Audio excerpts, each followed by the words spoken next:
Imagine signing a legal promise, a promissory note, a check, a certificate of deposit. The question is, how long does someone have to enforce that promise? That's exactly what UCC Section 3-118 answers. It's the rule that determines when legal rights expire.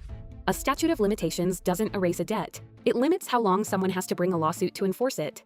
Once the legal clock expires, the right to sue may disappear. Every type of negotiable instrument has its own timeline. Let's break them down.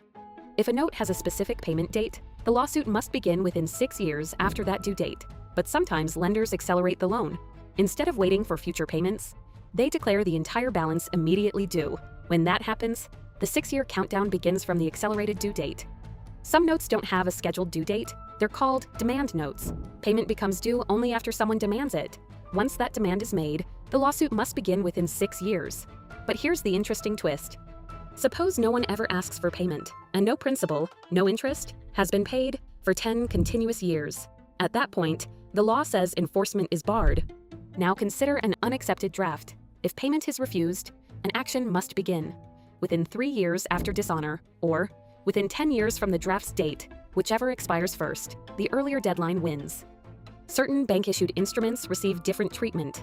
Certified checks, cashier's checks, teller's checks, traveler's checks.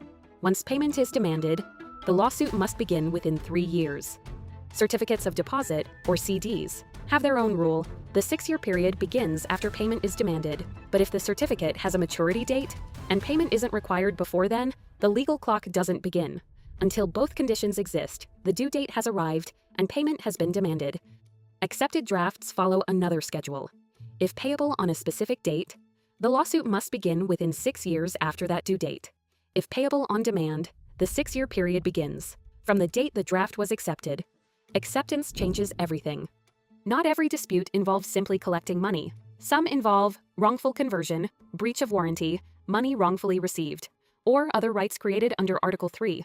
For these claims, the lawsuit generally must begin within 3 years after the legal claim arises. UCC Section 3-118 creates several legal clocks: 6 years for most notes and accepted drafts, 3 years for dishonored drafts, certified checks, cashier's checks, traveler's checks, and many Article 3 claims. 10 years can bar forgotten demand notes when no payments have been made. The law rewards timely action. UCC Section 3-118 isn't about deciding who is right. It's about deciding whether enough time has passed for the courts to hear the case. Time is part of justice itself.